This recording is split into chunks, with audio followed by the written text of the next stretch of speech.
बिस्मिल्लाहिर्रहमानिर्रहीम। अस्सलामु अलैकुम। दरवेश टीवी के मुअज़्ज़ज़ ख़वातीन व हज़रात, मौत एक ऐसी सच्चाई है जिससे किसी सूरत फरार मुमकिन नहीं। जो भी चीज पैदा हुई है उसने जल्द या बादेर एक न एक दिन पनाह हो ही जाना है, लेकिन अल्लाह जो इस कायनात का मालिक परवरदिगार है वो हर शय पर कादिर है। और अल्लाह की कुदरत से इस रुए जमीन पर चंद ऐसे भी लोग गुजरे हैं जिन्होंने मौत के जायके को 2 मर्तबा चखा है। लिहाजा आज इस वीडियो में ऐसे अफराद के बारे में आपको बताएंगे कि जिन्हें दुनिया में 2 मर्तबा जिंदा किया गया और फिर ये बिला आखिर दूसरी मर्तबा मौत की आगोश में सो गए। इनमें एक शख्स तो ऐसा है कि जिसे मरने के 4 दिन बाद दोबारा जिंदा किया गया और वो काफी अरसा जिंदा रहा, हत्ता कि उसकी औलाद भी हुई। आप सबके लिए ये बड़ी हैरान कुन बात होगी कि इन नेक लोगों को पहले मौत आई, फिर मौत के बाद उनको दोबारा जिंदा किया गया।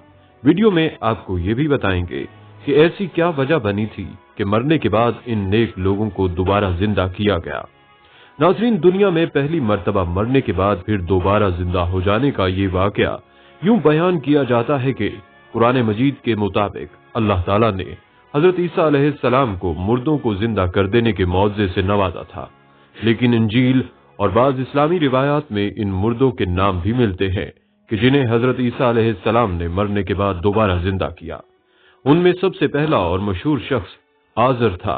आजर और उसका खानदान हजरत ईसा अलैहिस्सलाम का इंतहाई अकीदतमंद था और आपके साथियों में शामिल था। एक दिन जब हजरत ईसा अलैहिस्सलाम दरियाए यर्दन के किनारे तबलीग फरमा रहे थे तो आपके पास एक कासिद आया जो यरूशलेम के करीबी गांव बैत आनिया से आजर की बहन मार्था और उसकी मां का पैगाम लाया था। उस पैगाम के मुताबिक हजरत ईसा अलैहिस्सलाम के दोस्त आजर सख्त बीमार थे। पैगाम मौसूल होने के 2-3 दिन बाद हजरत मूसा अलैहिस्सलाम बैतुल आनिया गांव की जानिब रवाना हुए। ये दौर सख्त आलाम व मसाइल का दौर था, क्योंकि यहूदी हजरत ईसा अलैहिस्सलाम को कत्ल कर देने के दर पे थे। उन तमाम तर मसाइल के बावजूद जब हजरत ईसा अलैहिस्सलाम बैत आनिया गांव पहुंचे तो आपको मालूम हुआ कि आजर का इंतकाल हुए तो 4 दिन बीत चुके हैं। ये सूरत हाल देखकर यहूदी मुख्तलिफ बातें बनाने लगे कि हजरत ईसा अलैहिस्सलाम अंधों और बीमारों को शिफा देने का दावा तो करते हैं, लेकिन अपने ही दोस्त को ना बचा सके। जिसके बाद हजरत ईसा अलैहिस्सलाम आजर की बहन से मुखातिब हुए और उनसे कहा कि मुझे आजर की कब्र तक ले चलो। आजर की कब्र गार के अंदर थी, जिसका मुंह पत्थरों से ढांप दिया गया था। काफी दिन गुजर जाने के बाद आजिर की लाश में बदबू आने लगी थी, लेकिन हजरत ईसा अलैहिस्सलाम ने अपने रब के हुजूर दुआ की और अल्लाह के हुक्म से फरमाया, उठ जा आजिर, अपने रब के हुक्म से उठ जा। हजरत ईसा अलैहिस्सलाम का बस ये कहना था कि गार के अंदर से आजिर कफन में लिपटे हुए बाहर निकल आए। ये देखकर वहां पर खड़े बहुत से यहूदी हजरत ईसा अलैहिस्सलाम पर ईमान ले आए। रिवायत के मुताबिक इस वाक़े के वक्त आजिर की उम्र 30 साल थी और हजरत ईसा अलैहिस्सलाम के मौजज़े के बायस जिंदा होने के बाद वो मजीद 30 साल जिंदा रहे। बल्कि नाजरीन, अल्लामा बगवी रहमतुल्लाह अलैह ने लिखा है कि हजरत ईसा अलैहिस्सलाम ने 4 लोगों को अल्लाह के हुक्म से जिंदा किया था। एक आजिर को और दूसरा शख्स एक बुढ़िया का बेटा था। वो अपने जनाजे से उठ खड़ा हुआ और वो भी काफी अरसा जिंदा रहा और उसकी औलाद भी हुई। तीसरी बिनते आशिर थी, वो जिंदा होने के बाद अपनी औलाद से नफा याब हुई। और चौथा साम बिन नूह अलैहिस्सलाम। और साम बिन नूह अलैहिस्सलाम के मुतल्लिक तो आता है कि जब हजरत ईसा अलैहिस्सलाम ने मुर्दों को जिंदा किया तो मुआयदीन कहने लगे कि ये तो आपने उनको जिंदा करके दिखाया जो जमाने हाल में मरे थे, मुमकिन है उनको सख्ता तारी हो गया हो। आप किसी ऐसे शख्स को जिंदा करो जिसकी मौत को जमाना तवील हो चुका हो। लिहाजा हजरत ईसा अलैहिस्सलाम ने साम बिन नूह अलैहिस्सलाम को जिंदा किया। उनकी मौत को 4000 साल से ज्यादा हो चुके थे। हजरत ईसा साम बिन नूह की कब्र पर तशरीफ ले गए और अल्लाह का इस्म आजम लेकर साहिब कब्र को पुकारा तो साम कब्र से निकल आया। कयामत बर्पा होने की वजह से उसका आधा सर सफेद हो चुका था। इस जमाने में लोगों के बाल सफेद नहीं होते थे। साम ने कहा, क्या कयामत बर्पा हो गई है? हजरत ईसा अलैहिस्सलाम ने फरमाया, नहीं, मैंने तो अल्लाह का इस्म आजम लेकर पुकारा था। फिर आपने फरमाया, अब मर जाओ। साम ने कहा, इस शर्त पर मरने को तैयार हूं कि अल्लाह मौत की तलखी से महफूज रखे। तब आपने अल्लाह से दुआ की और हक ताला शानहू ने दुआ कबूल फरमाई। इस मौजज़े के बाद हजरत ईसा अलैहिस्सलाम ने फरमाया कि लोगों, अब तो ईमान ले आओ। तो उनमें से बाज़े ईमान लाए और बाज ने फिर भी तकजीब की और कहने लगे कि ये तो जादू है। ये रिवायत भी मिलती है कि हजरत ईसा अलैहिस्सलाम मैयत या कब्र या मैयत की खोपड़ी पर अपनी लाठी मारकर उसको जिंदा करते। वो जिस इंसान को जिंदा करते वो बातें करता और काफी अरसा जिंदा रहता। बल्कि नाजरीन, हजरत ईसा अलैहिस्सलाम के जमाना में तिब का फन अपने अरूज पर पहुंचा हुआ था। बड़े बड़े हुक्माए यूनान, बुकरातो सुकरात और अरस्ताओ तालीस वगैरह ने इसी दौर में शोहरत पाई थी। लिहाजा ईसा अलैहिस्सलाम को मौजज़ात भी ऐसे अता किए गए जो उत्बा की दस्तरस से बाहर थे। मसलन अब मिट्टी से एक परिंदा की शक्ल बनाते, फिर इसमें फूंक मारते तो वो जिंदा होकर उड़ने लग जाता। मुर्दों को कहते कि अल्लाह के हुक्म से उठकर खड़े हो जाओ, तो वो उठ खड़े होते और बातें करने लगते। मादरजाद अंधों की आंखों पर और कोड़ी के जिस्म पर हाथ फेरते तो वो बिल्कुल तंदुरुस्त हो जाते और भले चंगे हो जाते, और अंधों की बेनाई लौट आती और कोड़ियों के जिस्म ठीक हो जाते। बल्कि वो लोगों को ये भी बतला देते थे कि वो क्या कुछ खाकर आए हैं और बाकी घर में क्या छोड़ आए हैं। और ये सब बातें आप अलैहिस्सलाम की मनजानिब अल्लाह रसूल होने और आपके पाकबाज होने पर वाज़ेह दलाइल थे। नाज़रीन, इसी तरह आज से तकरीबन 3000 साल पहले की बात है कि हजरत इलियास अलैहिस्सलाम को कौम बनी इसराइल का नबी मबूस किया गया था। ये बनी इसराइल का इंतहाई तारीख तरीन दौर था कि जब ये पूरी की पूरी कौम बाल नामी बुत की परस्तिश में मुब्तला थी।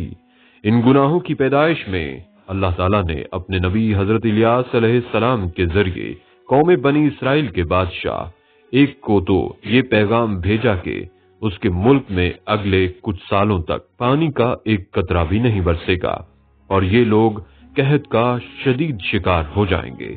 इसके बाद अल्लाह ने अपने नबी हजरत इलियास अलैहिस्सलाम को ये हुक्म दिया कि वो ज़रियात के इलाके में जाएं और वहां जाकर एक बेवा के घर में कयाम करें। वो बेवा इंतहाई गरीब औरत थी जो अपने बेटे के हमरा ज़रबात नामी गांव में रहा करती थी।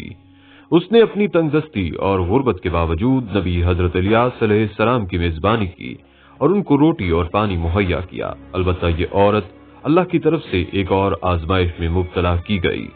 हुआ कुछ यूं कि हजरत इलियास अलैहिस्सलाम के आने के कुछ ही अरसे बाद उसका इकलौता बेटा शदीद बीमार हुआ और उसकी मौत वाक़ई हो गई।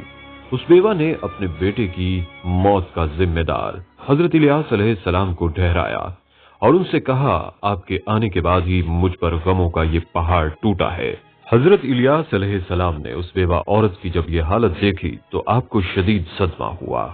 लिहाजा आप उसके बेटे की लाश को लेकर मकान की छत पर पहुंचे और अल्लाह से उसकी जिंदगी की दुआ की। अल्लाह ताला ने हजरत इलियास अलैहिस्सलाम की ये दुआ कबूल फरमाई और वो लड़का दोबारा जिंदगी की जानिब लौट आया। ये मंजर देखकर ज़रबात की बेवा औरत हजरत इलियास अलैहिस्सलाम के खुदा पर यानी एक खुदा वहदहू ला शरीक पर ईमान ले आई। बहरहाल नाजरीन, हमेशा याद रखें कि मौत एक हकीकत है और जिंदगी एक धोखा है। बल्कि एक मर्तबा कुछ लोग कह कहा लगाकर हंस रहे थे तो आप सल्लल्लाहु अलैहि वसल्लम ने देखा तो फरमाया, क्या इनको अपनी मौत याद नहीं? फिर फरमाया कि कह कहा लगाकर हंसने वालों के दिल मुर्दा हो जाया करते हैं। हजरत अब्दुल्ला फरमाते हैं कि मेरे वालिद अमर बिन अल-आस अक्सर फरमाया करते थे कि इस आदमी पर मुझे बहुत ताज्जुब होता है जिस पर मौत के आसार जाहिर होने लगे और उसके होशो हवास भी कायम हो और उसकी जुबान भी बंद ना हुई हो और वो फिर भी मौत की कैफियत ना बताए। इत्तफाक से जब उनकी अपनी मौत का वक्त करीब आया तो उनके होशो हवास भी बाकी थे और जुबान भी खुली हुई थी। मैंने कहा, अब्बा जान, आप तो ऐसी हालत में मौत की कैफियत ना बताने वाले पर ताज्जुब का इजहार फरमाया करते थे और अब आप ही मौत की कुछ कैफियत बयान फरमा दें। फरमाया, बेटा, इस वक्त मौत की हालत बयान करना नामुमकिन है, लेकिन मैं कोशिश करता हूँ।